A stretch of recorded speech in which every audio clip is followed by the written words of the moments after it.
Hey everyone, welcome to your Tuesday Timeout, where we as leaders just want to share with you a little bit about what God's put on our hearts. I actually came across this story that I want to share with you all today.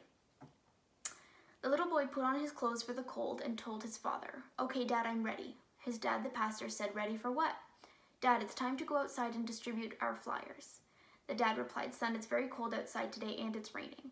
The child looked surprised at his father and said, "But Dad, people need to know about God even on rainy days." The dad replied, "Son, I'm not going outside in this weather." With despair, the child said, "Dad, can I go alone, please?" His father waited a moment and then said, "Okay, son, you can go. Here's the flyers, but be careful." "Thank you, Dad." And with this, the son went out into the rain. The 11-year-old walked the streets of the village, handing out the flyers to the people he saw. After about 2 hours of walking in the rain and the cold, he had his last flyer in hand. He stopped at the corner to see if anyone was around to give the flyer to, but the streets were totally deserted.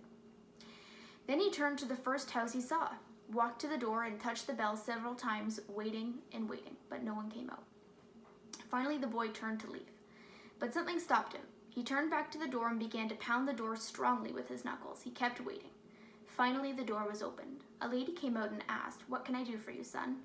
The child said, "Lady, I'm sorry if I upset you, but I just want to tell you that God really loves you and that I came to give you my last flyer, which talks all about God and his love."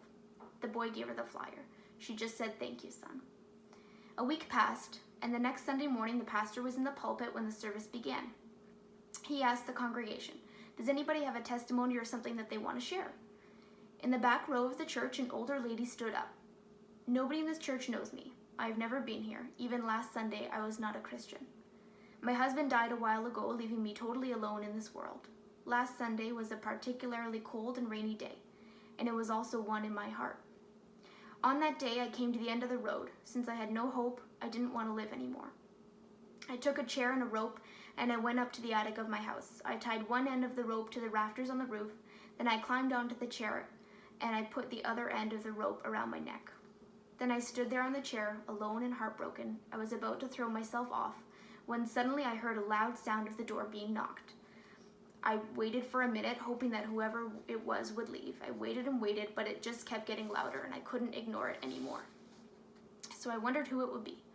I released the rope from my neck and I went to the door. When I opened the door, I couldn't believe what I saw. In front of my door was the most radiant and angelic child I had ever seen. I can't even describe his smile. The words that came out of his mouth made my heart, which was dead for so long, come back to life.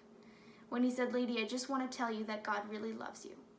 When that little angel disappeared between the cold and the rain, I closed my door and I read every word of the flyer. I went to my attic to remove the chair and the rope. I didn't need them anymore. As you see, now I am a daughter of the King. When he left in the direction to this church, and I came personally to say thank you to that little angel of God who came just in time and in fact to rescue my life and replaced it with an eternity in God's presence. Everyone in the church cried. The pastor came down from the pulpit to the bench where his son was sitting, took him in his arms, and cried uncontrollably. I wanted to share that with you guys because I think often we forget that the little things, the details, are so important when we're sharing with people who God is. And I just want to encourage you guys with a couple verses from Hebrews 10. "Let us hold unswervingly to the hope that we profess.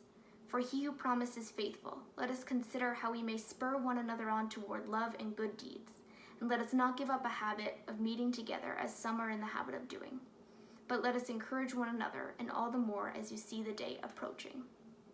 And that was Hebrews 10:23-25. And I hope this encourages you all to not forget about the little things as you're home with your families. Remember to encourage your friends, send them a text, smile when you wake up in the morning, read your Bible, and just share with others the good news of the Lord.